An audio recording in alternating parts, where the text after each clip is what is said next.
Glenn Greenwald nasceu em Nova York em 1967. É jornalista, advogado constitucionalista e escritor. Radicado no Brasil desde 2005, vive no Rio de Janeiro. É casado com o deputado federal pelo PSOL, Davi Miranda, com quem adotou João e Jonathan. É um dos fundadores do The Intercept, uma agência de notícias que desde junho de 2019 vem publicando uma série de matérias sobre os diálogos secretos da Operação Lava Jato. São vazamentos de conversas no aplicativo Telegram entre o ex-juiz e atual ministro da Justiça, Sérgio Moro, o promotor Deltan Dallagnol e outros membros do Judiciário e instituições públicas, que revelam condução politizada e atitudes controversas, legalmente duvidosas, em todo o processo de investigação e acusação da operação. Antes de fundar o The Intercept, Glenn trabalhou por uma década na área do direito, lançou um blog e escrevia para o portal Salon e para o jornal britânico The Guardian, onde publicou o vazamento de documentos confidenciais do governo dos Estados Unidos sobre espionagem, corrupção e crimes de guerra.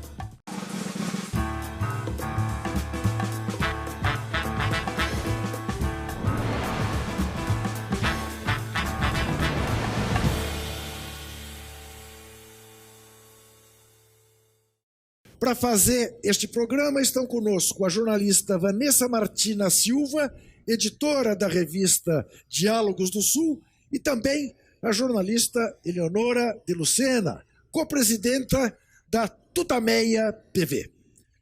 Agradeço muito a presença das duas.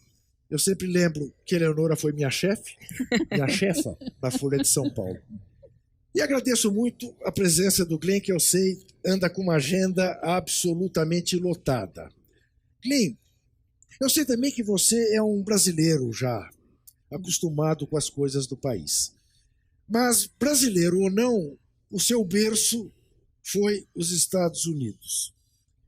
A minha primeira pergunta é a seguinte: para um jornalista que se formou nos Estados Unidos, apesar de acostumado com as coisas do Brasil, causa um certo estarrecimento ver que, depois de tudo que a Intercept já publicou, as coisas continuam como se nada tivesse acontecendo? Olha, eu acho que é muito importante que o alvo da nossa reportagem é uma pessoa, Sérgio Moro, que ficou nas últimos 5 anos com uma imagem pública sendo construído quase sem desafio, sem dissidência, como um herói. Então, essa imagem do Sérgio Moro é muito forte no mente público, no discurso público. Estamos reportando sobre a corrupção dele há 2 meses, um pouco mais sobre 2 meses, e eu acho que as consequências são muito graves. Muito aliados dele na mídia, inclusive aqui no Estadão de São Paulo, disse depois só uma semana das revelações, que as revelações são bem graves, que ele deveria renunciar seu cargo público. Um outro aliado muito importante na mídia, a revista Veja, que ficou 5 anos aplaudindo, quase pediu desculpas para o público, para o papel que eles fizeram construindo essa imagem. Agora o Veja está nossa parceira jornalística. Se alguém tivesse dito para mim 3 meses atrás que você vai ser um parceiro jornalística com Veja denunciando Sérgio Moro, eu acreditaria que essa pessoa é quase louco. Então, eu acho que podemos ver que o tamanho e a força do Sérgio Moro é muito mais fraca. O tamanho era muito mais pequeno do que só 3 meses atrás. Ele é bem fraca na Brasília, e acho que a opinião pública sobre o trabalho da Força Tarefa de Lava Jato transformou radicalmente só depois 10 semanas da reportagem. Contudo, ele continua ministro da Justiça, apesar até de estar sendo fritado pelo presidente da República. A minha questão tem esse princípio. Nos Estados Unidos, ele continuaria, apesar disso tudo que você disse ser a pura expressão da verdade, mas nos Estados Unidos, depois de 2 meses de reportagens como as reportagens do Intercept. Ele continuaria ministro? Impossível, É impensável. Eu vou falar alguma coisa. Eu tenho um amigo, meu grande amigo desde a infância. E ele é um advogado, mas não é um advogado muito famoso nos Estados Unidos. Ele trabalha em casos pequenos na cidade, não pequeno, mas não grande.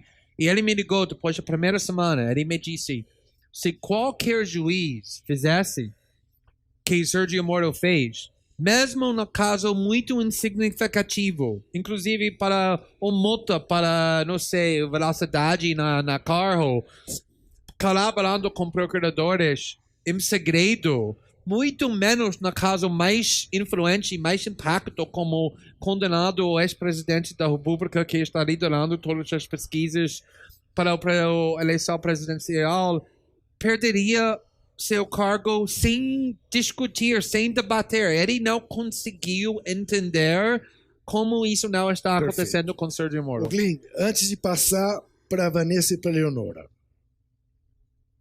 para que a gente saiba exatamente sobre o que estamos tratando, embora saibamos muito bem, mas para que quem nos vê saiba. Quando você entrevistou o ex-presidente Lula, você já sabia, já estava em andamento a checagem do material que vocês receberam? É um pouco difícil para falar isso, porque tem uma investigação pendente sobre alguém que está sendo acusado de ser nossa fonte, mas ainda não nada é provado. Então, eu tenho um pouco de hesitação a falar quando recebemos o material. É direito absoluto seu. Eleonora. Glenn, um dos pontos cruciais desse processo que a gente está vivendo nos últimos anos no Brasil diz respeito à interferência norte-americana, tanto na questão da Lava Jato, quanto na, enfim, a questão do pré-sal, os interesses estrangeiros no Brasil. Logo no início, nas as primeiras mensagens que foram divulgadas pela Lava Jato, aparece um diálogo em que há uma menção aos Estados Unidos, ainda não muito clara. O que você pode dizer até agora sobre a ação norte-americana no golpe de 2016 e no processo político todo que se desdobrou a partir dali? É interessante porque, por um lado, a reportagem que eu fiz em 2013 e 2014 sobre a espionagem dos Estados Unidos é um assunto bem diferente do que a reportagem que estamos fazendo, mas na realidade tem uma ligação, uma conexão, que essa é a conexão, é que aqui no Brasil conseguimos revelar, denunciar que o Brasil era um das grandes, principais alvos dos Estados Unidos para a espionagem contra Petrobras, contra o presidente da República, contra a população brasileira, contra o Ministério das Minas e Energia. Então é óbvio que os Estados Unidos sempre teve um interesse muito forte nas políticas internas de todos os países nessa região, mas sobretudo o Brasil, por causa da importância, do tamanho do Brasil. E agora estamos vendo essa mesma coisa com Lava Jato, é já público que, por exemplo, a Força Tarefa da Lava Jato negociou um acordo com o Departamento da Justiça nos Estados Unidos sobre como o governo norte-americano vai receber bilhões de dólares de Petrobras e Odebrecht e outro dinheiro que, na realidade, é a propriedade do povo brasileiro sobre a parte do Lava Jato. E também essa questão do impeachment de Dilma, eu entrevistei a Dilma em 2016, a primeira entrevista, depois a Câmara votou para fazer impeachment contra ela, e eu perguntei a ela, você acha que é o governo dos Estados Unidos que está causando isso? E ela disse, eu não acho que eles estão causando, mas obviamente nada tão importante desse país pode acontecer sem a aprovação dos Estados Unidos. E conseguimos reportar, por exemplo, que líderes do PSDB no Senado, que estava liderando o processo do impeachment contra Dilma, estava viajando o tempo todo. Pode ser coincidência, mas acho que obviamente não, porque eles precisaram a aprovação do governo dos Estados Unidos. Nada importante acontece neste país sem a aprovação do governo dos Estados Unidos. Vanessa. Glenn, você foi fundamental na revelação dos documentos filtrados pelo Snowden. E ali a gente teve o caso, por exemplo, da espionagem da Petrobras, a gente teve a revelação dessa vigilância dos cidadãos. E hoje nós temos uma realidade em que os cidadãos são vigiados por empresas, em que a Petrobras está sendo fatiada e vendida para empresas estrangeiras. Então você teme que esses documentos da Lava Jato, apesar da gravidade deles, acabem numa situação como essa, assim, então... Tem muito estardalhaço na hora que é divulgado, mas depois é colocado pano quente e nada acontece? Eu acho que às vezes, preciso falar isso para mim também, porque às vezes eu não tenho muita paciência. Eu quero divulgar informação e quero ver resultados fundamentais de imediatamente, mas, na realidade, quase nunca dentro do processo político funciona assim, porque essas instituições são muito fortes, são muito construídos, como eu estava falando sobre a imagem pública da Sergio Moro. Não vai destruir a imagem pública do Sergio Moro, mesmo com reportagem muito forte, com 2 meses, quando foi construído durante 5 anos. Então, por exemplo, nos Estados Unidos, com a reportagem do Snowden, às vezes as pessoas me perguntam: ok, você fez um escândalo grande, foi uma história muito polêmica, todo mundo estava discutindo seu jornalismo, mas na realidade quem mudou? O NSA está funcionando ainda, está espionando todo mundo, mas quem mudou é como pessoas pensam. Agora, por exemplo, milhões das pessoas estão usando ferramentas de criptografia para proteger sua privacidade que em 2013 ninguém estava usando. Isso deixa muito mais difícil para o governo norte-americano invadir a privacidade das pessoas. Também quem mudou? Governos no mundo todo agora estão construindo tecnologia para proteger a privacidade. Sim, o NSA ainda existe, mas tem muitas medidas contra isso. A mesma coisa, por exemplo, com Sergio Moro. Sim, depois de 2 meses ainda ele é o ministro da Justiça. Não foi demitido, não foi pressionado para sair, mas ele é uma figura muito mais fraca. Também, Deltan Dallagnol, ele está segurando com muito fina, muita fraqueza o cargo dele. Então, eu acho que essas mudanças são sutis. Obviamente, eu quero alguma coisa mais dramática também, mas geralmente mudanças mais importantes acontecem com o tempo e na forma sutil. E acho que estamos vendo isso com o Vaza Jato também. O papel do jornalista é fazer com que a sociedade tenha acesso à informação verdadeira. Não é, evidentemente, dirigir países, é fiscalizar governos. E é como disse o Glenn.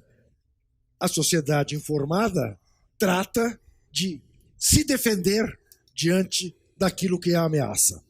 O Glenn, a Eleonora fez referência aos Estados Unidos, que, de certa forma, sempre esteve presente nisto tudo. Mas um grande ausente que começa a aparecer é o sistema bancário brasileiro. Porque era muito curioso, todas as pessoas que têm perguntas a fazer faziam essa pergunta. Mas essa dinheirama toda está passando por onde? Não é? Como é que esse dinheiro circula, o sujo e o limpo? E agora começa a aparecer o sistema bancário. Você diria que aparecerá mais?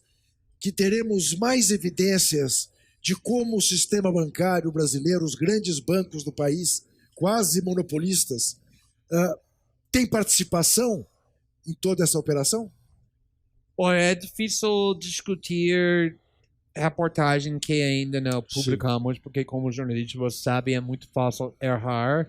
Eu aprendi essa lição muitas vezes durante a época do Snowden, quando eu li um artigo, eu estava muito animado sobre isso e fiz uma entrevista o dia depois e eu discuti esse documento, mas errei um pouco porque o processo editorial é muito importante para checar, para editar, para confirmar que tudo está certo, e se eu errar, tudo vai ser usado contra mim. Mas o que eu posso falar sobre isso é que já publicamos, por exemplo, documentos mostrando que, na realidade, o setor bancário, os bancos grandes aqui, foram protegidos para o processo do Lava Jato.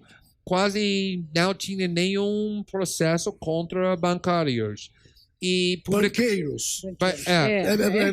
O Glenn está aqui no Brasil há muito tempo, mas ainda há algumas palavras que é natural. Sim, obrigado. É quase uma hora de português. Isso, nós estamos aqui no Sindicato dos Bancários, e ele está falando de banqueiros. Exatamente. Então, na realidade, estamos publicando conversas mostrando como eu estou protegendo elas. E acho que vamos ter mais reportagens sobre isso, mas não posso discutir isso, acho que está pronto. O que você então fala de um setor que é privilegiado, é defendido, não é atacado pela Lava Jato. Há outros setores também, outros políticos, outros grupos que foram, de alguma maneira, preservados nas investigações. Você poderia falar um pouco sobre isso? O que isso significa para as instituições brasileiras? Quer dizer, a partir da Vaza Jato, as instituições brasileiras estão, de alguma forma, desmascaradas? A gente não está vivendo uma democracia plena a partir da investigação que você está conduzindo?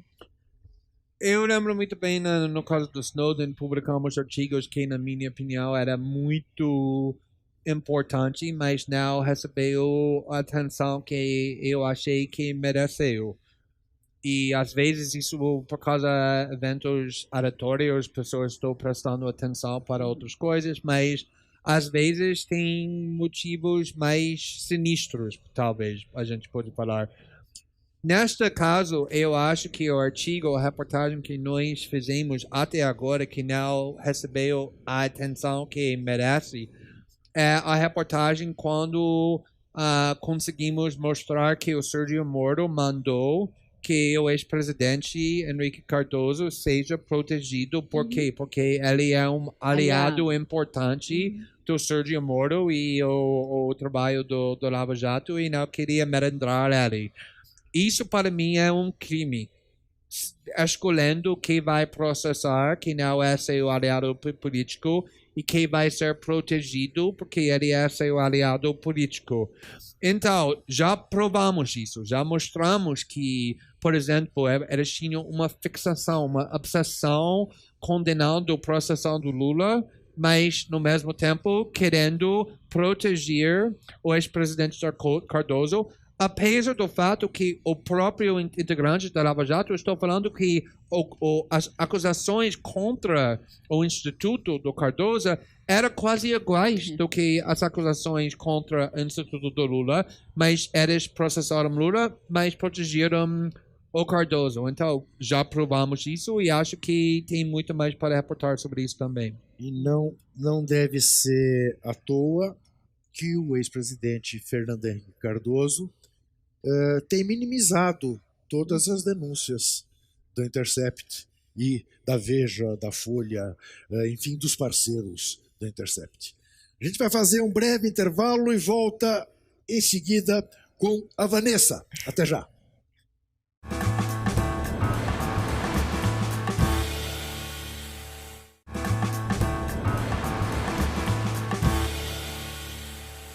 Voltamos ao café do Sindicato dos Bancários no centro de São Paulo com o programa Entrevistas, conversando hoje com o jornalista Glenn Greenwald, do The Intercept.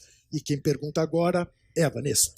Glenn, as investigações conduzidas pela repórter da Folha, a Patrícia Campos Melo, revelaram disparos ilegais de WhatsApp na campanha presidencial e que também, supostamente, teriam sido bancadas por empresas, o que é ilegal no Brasil. As revelações da Lava Jato, da Vaza Jato, no caso, mostraram uma predileção e um favorecimento por parte dos procuradores e dos integrantes da Força Tarefa pela figura do Jair Bolsonaro. E a gente teve todo o escândalo mundial da Cambridge Analytica revelando que dados foram utilizados em todo o mundo para favorecer determinados candidatos e prejudicar, fraudar eleições mundialmente. Você considera que, diante desses apontamentos, a eleição do Jair Bolsonaro poderia ser questionada? Com certeza precisa ser questionado, porque quando você tira o candidato que está liderando todas as pesquisas, por uma margem muito grande. Obviamente, a questão precisa ser analisado se o motivo é político ou o motivo é válido. E é muito interessante porque estava lendo um artigo, acho que no Estadão, uma outra jornal mais ou menos associado com a direita, condenado a Rússia, falando que, olha, na Rússia, se você é um adversário do Putin, vai ser proibido de concorrer nas eleições. Isso mostra que a Rússia não é uma democracia real, mas é um país autoritário. Mas aqui, o candidato liderando as pesquisas foi condenado e, por causa disso, foi barrado de concorrer. Obviamente, o próprio Lula fala, olha, se eu seja um criminoso e eles podem provar isso no processo justo, eu mereço ser punido, eu mereço ser barrado. Mas que estamos mostrando, na minha opinião, sem dúvida, além de debate razoável, e que o processo que condenou Lula não era um processo justo, viola todas as regras fundamentais para ter um sistema legal que é justo. Então, só essa parte, além de tudo que você disse sobre como a campanha do Bolsonaro foi financiado de forma ilegal e fake news espalhado no WhatsApp, além de tudo isso, simplesmente o fato que o adversário principal do Bolsonaro foi condenado para um processo que não era justo por pessoas que obviamente tinham a preferência explícita para derrotar o partido do Lula, já botou em dúvida a legitimidade da vitória do Bolsonaro. Pois então, Len, você fez referência, eu sei bem o que é isso, ao fato de que houve diversas reportagens que você fez, neste caso e em casos anteriores, em que você esperava uma enorme repercussão e, por circunstâncias, não houve essa repercussão, né? Eu, às vezes, fico me perguntando, embora seja contra teorias da conspiração, se não puseram fogo na Amazônia para ver se mudam o foco da discussão aqui no Brasil. Mas, enfim, não faz 2 semanas, 18 juristas de absoluta relevância no mundo, uma das quais apontada pelo senhor Deltan Dallagnol como a maior autoridade em corrupção no mundo, e outro, por coincidência, marido dela, professor em cuja sabedoria o ministro do STF, Barroso, bebe a sabedoria, dizendo que a prisão do Lula era um escândalo do ponto de vista da justiça. E a repercussão foi deste tamaninho. Te surpreende a pouca capacidade de indignação que ainda existe no Brasil?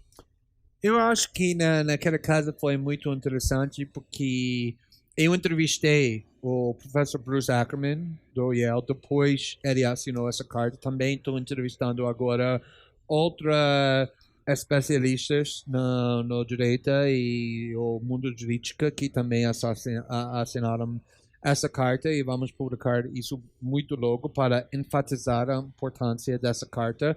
Mas eu acho que no caso do Lula é quase que a sociedade brasileira simplesmente aceitou que o Lula está na prisão e não quer debater essa questão mais. Eu lembro o caso que o evento que até agora é muito perigoso, na minha opinião, era quando o STF no ano passado estava decidindo o pedido do habeas corpus do Lula e tinha generais no exército que foi no Twitter quase mandando uma mensagem para os ministros do STF, quase ameaçando eles. Olha, se você solta o Lula, vamos reagir. E eu acho que o fato que essa carta focou no caso do Lula e no último parágrafo da carta exigiu que Lula ser solto e a condenação dele ser anulado é isso que as pessoas são. É um assunto muito sensível, porque a sociedade brasileira, sobretudo a elite e o establishment, quase estão aceitando que que Lula ficando preso é necessário para ter estabilidade aqui no Brasil, e acho que todo mundo tem medo sobre as recuperações e consequências se Lula seja solto. Acho que por causa disso todo mundo pensaram, vamos ignorar essa carta. Queria que você falasse um pouco sobre o papel da mídia nesse processo todo, uma mídia que parte dela está associada agora ao trabalho do Intercept. Como é que você avalia que a mídia tem acompanhado desde 2016 ou antes, esse processo todo e agora com as denúncias do Intercept? Olha, é uma crítica muito duro, muito feroz da grande mídia aqui no Brasil. Na realidade, obviamente, em 2013 eu trabalhava com o Globo, com a revista Época, com Fantástico também, porque naquela reportagem não era muito polêmica politicamente aqui no Brasil, então consegui trabalhar com Globo porque queria maximizar o impacto. Eu achei que era minha obrigação para a minha fonte. Mas em 2016, para ser honesto, eu estava chocado. Talvez, não sei, é porque não estava prestando atenção, talvez porque o comportamento da mídia era mais severo do que nunca, como o comportamento da grande mídia, como a questão do impeachment da Dilma. Não tinha quase nenhuma dissidência, nenhuma debate sobre essa questão tão importante para qualquer democracia. Se vamos fazer impeachment contra o presidente eleito. E foi exatamente isso quando eu decidi que vou criar o Intercept Brasil para fazer o tipo de jornalismo que eu achava está faltando aqui. Então, obviamente, a grande mídia estava um aliado do Sergio Moro e Lava Jato nos últimos 5 anos, não só por causa da ideologia, mas também porque o modelo do lucro do mídia brasileira aqui era receber vazamentos da Força Tarefa da Lava Jato, sem gastando nenhum recorte, sem fazendo investigação. Então, o Jornal Nacional recebe, e vamos reportar muito sobre isso logo, recebe vazamentos da Força Tarefa da Lava Jato.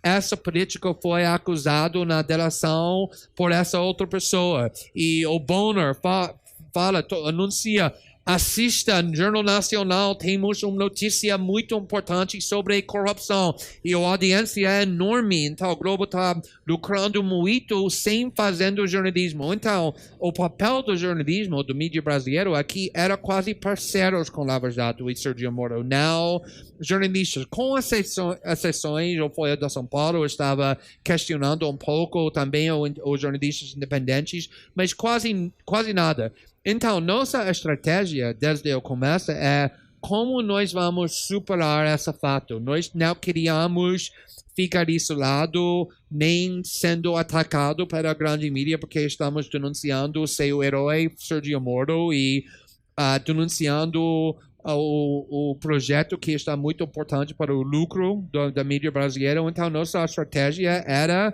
para convidar os grandes mídias para participar no nosso jornalismo, convidando eles para ter acesso para esse arquivo, para reportar isso junto com nós.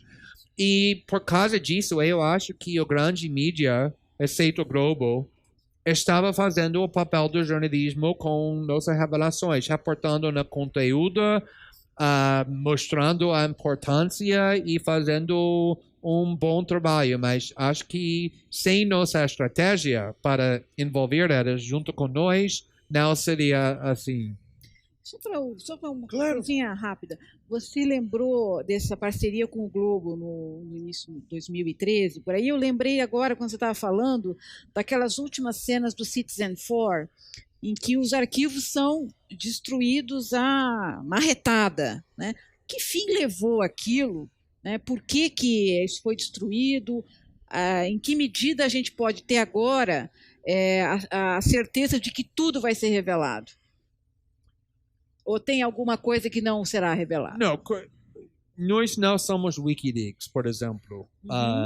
Eu acho que tem muito material dentro do arquivo que nós temos agora que não deve ser publicado, porque não tem relacionamento com o interesse público. É sobre a vida pessoais das pessoas que estão usando o Telegram, ou vida privada, ou só fofoca. Queremos só reportar notícias no interesse público.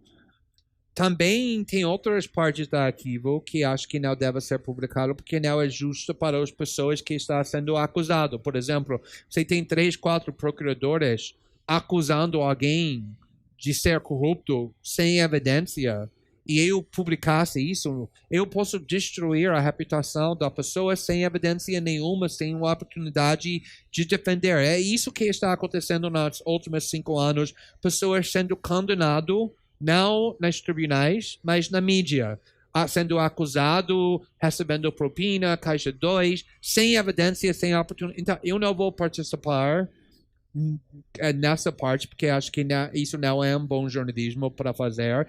E também não vou invadir a privacidade das pessoas, exatamente o que nós fizemos no caso do Snowden, quando não publicamos documentos que não eram no interesse público. O que não significa que não se deva publicar, como o Intercept publicou nesta semana, o regozijo de alguns procuradores com o falecimento da dona Marisa, a mulher do ex-presidente Lula.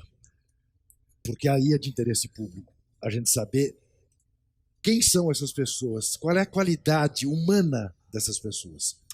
Ainda nesse tema da mídia, né, a gente teve um debate importante, mas também minorizado no país, a respeito da regulação dos meios de comunicação, né? Então, tivemos um pequeno avanço no governo Lula com a chamada da Conferência Nacional de Comunicação, a CONFECOM. Depois, ele já disse várias vezes que foi o maior erro do governo dele não ter avançado nisso. Disse que teria deixado para a presidenta Dilma, que não teve condições de avançar. E eu te pergunto, enquanto um jornalista que tem um conhecimento amplo de outros países, de como funciona o jornalismo em outros países, locais onde essa regulamentação ocorreu e que são mais rígidos com a imprensa, como França e Reino Unido, existe uma mídia mais democrática em que o interesse público é colocado acima dessa, como a gente está discutindo aqui? Acho que essa questão é muito importante, mas também muito complexa, porque tem 2 lados, obviamente. E é verdade, é muito irônico, primeiramente, que se você falar com os petistas mais fiéis para o partido e para Lula, que não quer criticar Lula para nada, a única crítica que eles vão aceitar é a crítica que você disse, que ele não fez medidas suficientes para democratizar o mídia aqui, para quebrar essa controle que a grande mídia tem. E, na realidade, ele não fez. Por quê? Porque ele quase criou um país, um relacionamento bom com o Globo, com quem ele começou a ser inimigos, mas depois de pouco tempo o Globo e Lula conseguiram aceitar o outro. Então, acho que por causa disso ele não atacou. Mas agora, Bolsonaro está fazendo exatamente o que petistas sempre queriam o Lula e Dilma de fazer. A ameaça foi a de São Paulo, que nós vamos cortar os recursos públicos. E acho que isso mostra porque, para mim, essa questão é tão complexa. Porque essa ideia que o governo vai regular ou controlar a mídia, por um lado, pode ser bom, financiar a mídia pública para aumentar a diversidade das opiniões e pluralidade da discussão, mas, por outro lado, tem um perigo muito grande. Eu sempre tenho essa briga com meus amigos aqui no Brasil, na esquerda, que quer, por exemplo, que Facebook ou o governo controlar a internet para censurar fake news. Porque, por um lado, obviamente, ninguém gosta de fake news. Mas se esse poder fica nas mãos das autoridades que você confia, tudo bem. Eles vão usar isso para fins benevolentes. Mas agora o poder aqui no Brasil não é um homem benevolente, é o governo do Bolsonaro. Alguém quer dar ao Bolsonaro o poder para decidir que é fake news, que não é Eu fake news, aí, acho que né, Glenn, é um o perigo. que nós estamos tratando, e a Vanessa está tratando, e se não for isso, você me corrija, Vanessa, está longe de ser o controle de governos, mas sim da sociedade. Controle social da mídia, porque, claro, estamos de acordo, o papel da imprensa é fiscalizar o governo e papel de governo algum é fiscalizar a imprensa. Mas um controle social da imprensa, como se dá na Grã-Bretanha, como se dá em Portugal, me parece que é uma coisa absolutamente adequada a uma vida democrática. Sim, mas eu acho que, na realidade, a pluralidade da opinião está já aumentando aqui no Brasil. Sim. 10 anos atrás, Sim. se você queria ser ouvido, precisa ir para a Folha, o Sim. Globo, o Estadão, o Veja. Sim. E agora tem mídia independente. E eu acho que o fato, por exemplo, que dentro do Brasil, que não existia até 2016, está fazendo essa reportagem. E também estamos vendo muitas pessoas usando o YouTube ou como você está fazendo, jornalismo independente para ter uma audiência, para construir audiência. E para mim, isso é a solução que está dando optimismo. Chega a ser uma ironia, né? A gente usar o adjetivo jornalismo independente. Não existe jornalismo se não for independente. Eu preciso fazer mais um rápido intervalo, mas antes, você que acompanha a TVT e quer ajudar a manter esse canal e a Rádio Brasil Atual no ar, contribua com o nosso financiamento coletivo. Aqui a gente não faz crowdfunding, a gente faz vaquinha virtual. Colabore, acesse catarse.me/TVT e faça uma assinatura, porque nós voltaremos em seguida.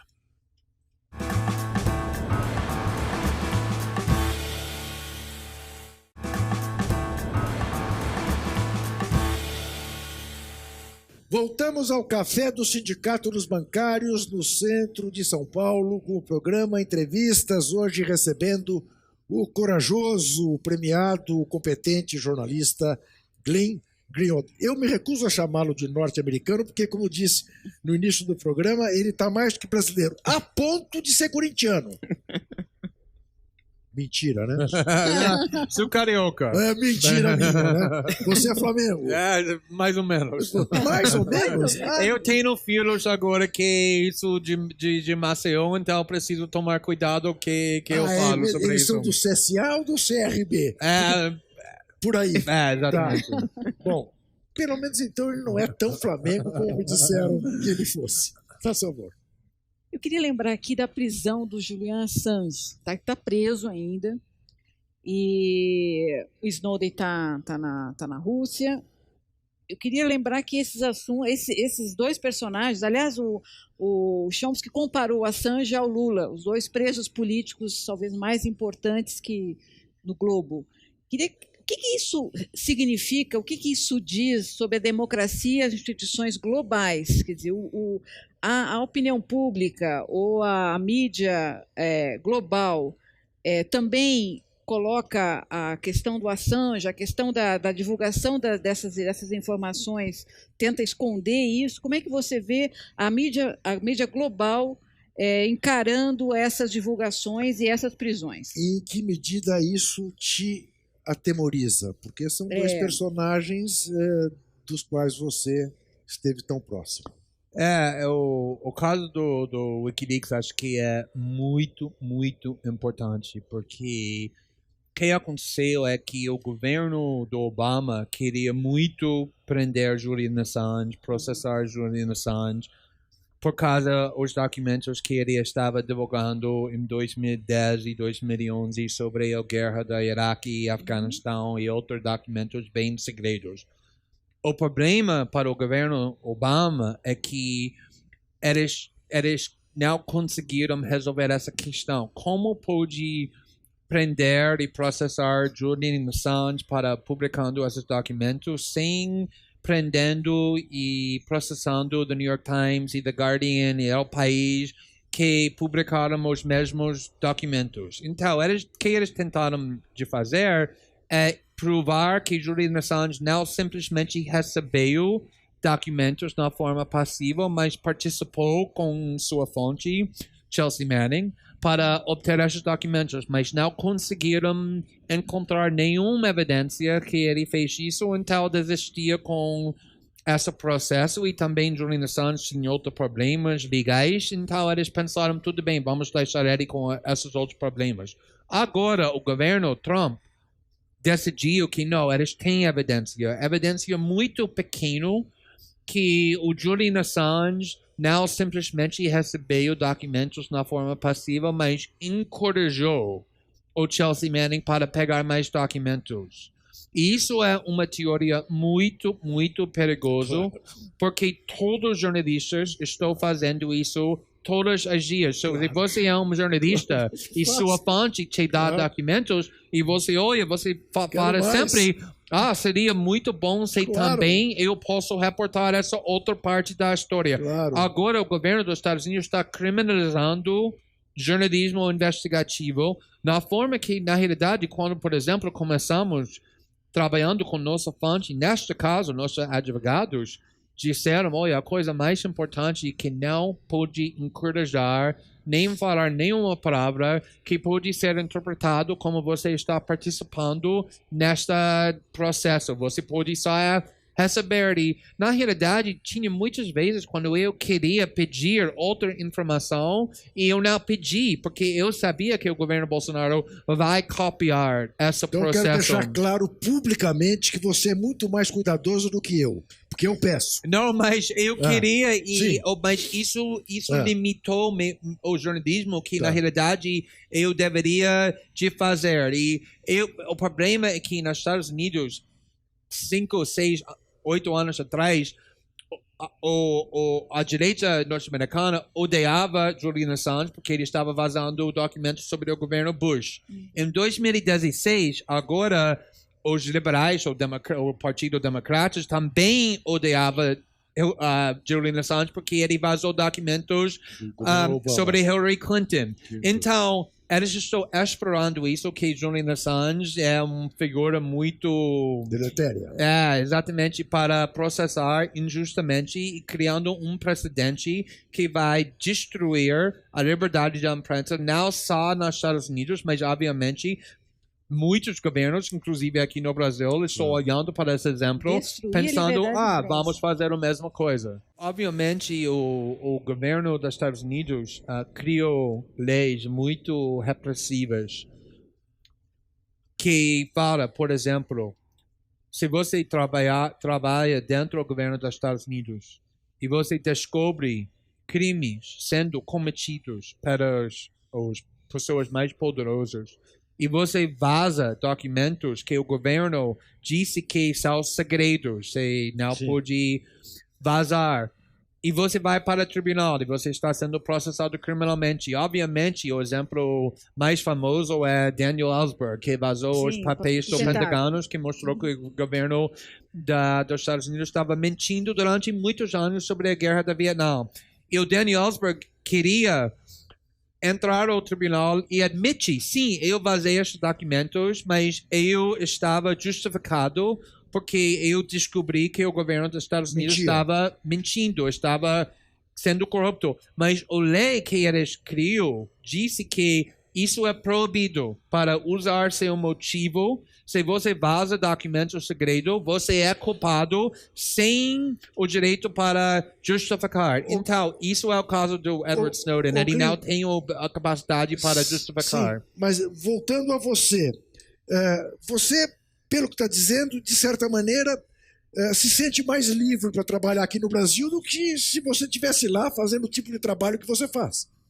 Naquela época foi muito irônico porque em 2013, em 2014, eu estava fazendo a mesma coisa que estou fazendo agora. Então, eu recebi documentos obtidos na forma ilegais, vamos presumir que isso é nossa casa agora.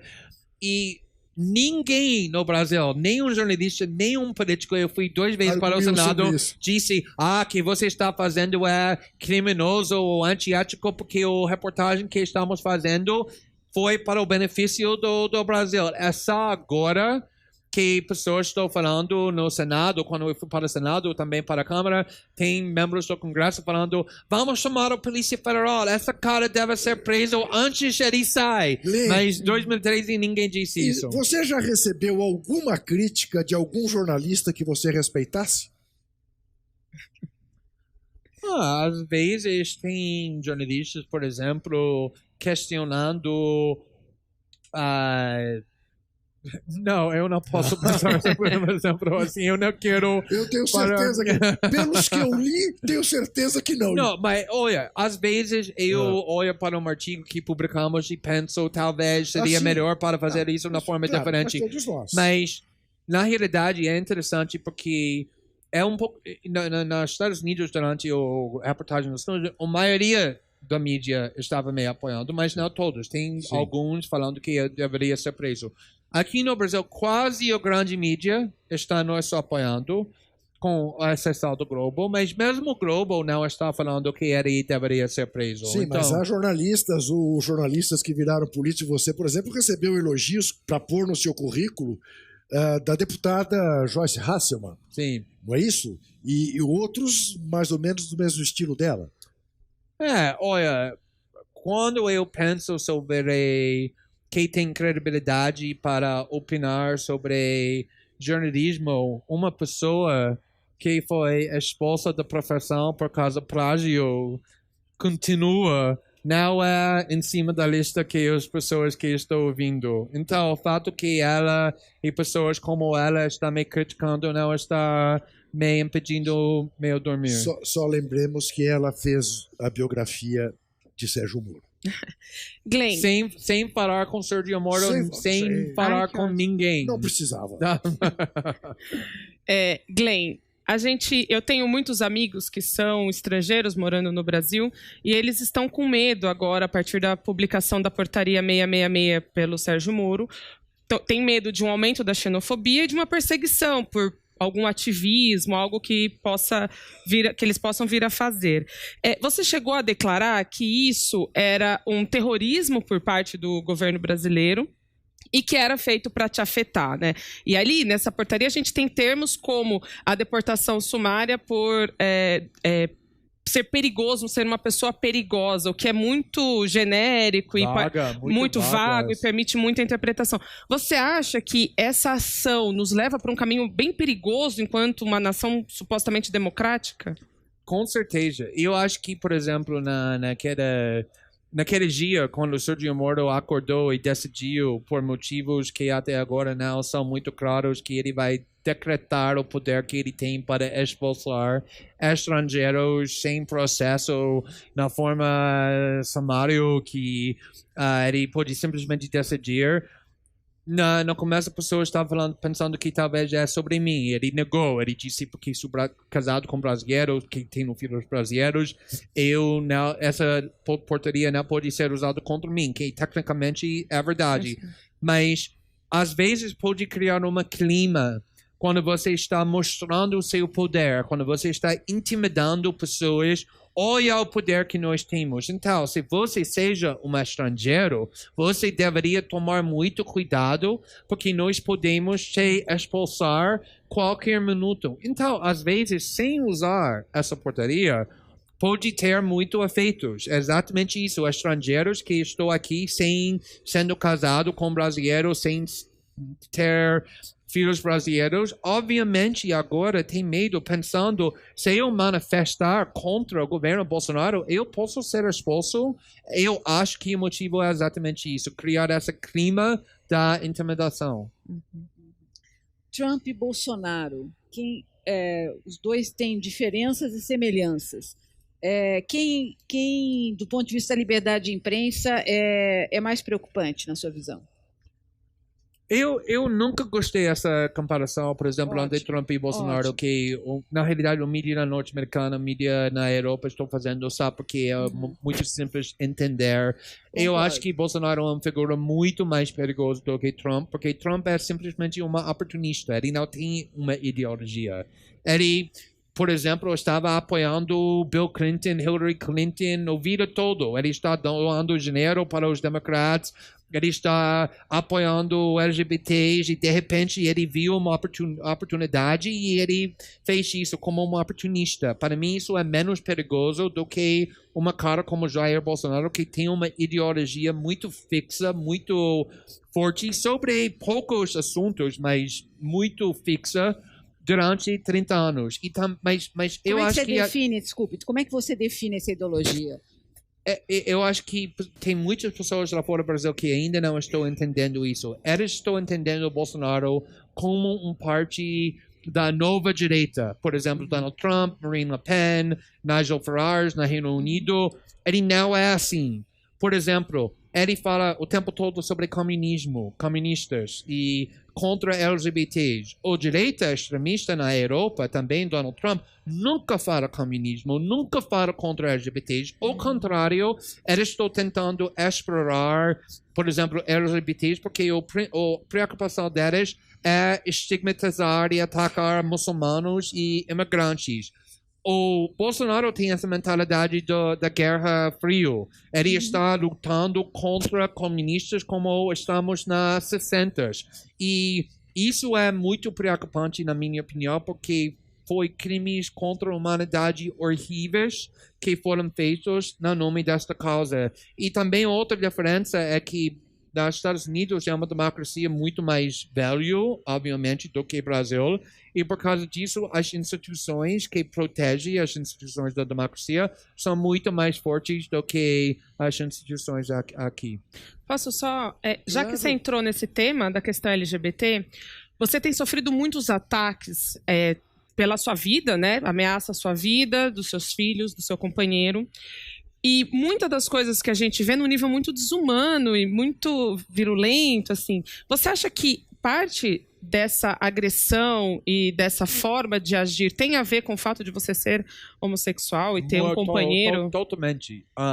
Foi muito interessante que desde o começo da nossa reportagem, uma tática delas é para personalizar a reportagem de mim. Isso não é justo para meus colegas na Aliança Brasil que estão trabalhando com muita coragem, mas mesmo quando, por exemplo, eu não tenho envolvimento nenhum na reportagem, quando a Folha de São Paulo, o maior jornal no país, publica um artigo usando seus repórteres, os blogs e os youtubers do Bolsonaro falam: hoje Glenn Greenwald vazou mais um documento contra Sergio Moro, sempre tentando personalizar a reportagem contra mim, porque eu sou um vilão muito bom para esse movimento, em parte porque eles podem me chamar de estrangeiro, que tecnicamente é verdade, apesar do fato que morou aqui 15 anos, e isso é meu lar na minha mente, e não é um país estrangeiro, mas também porque eu sou gay e sou casado com um deputado que está um membro do Partido Socialista.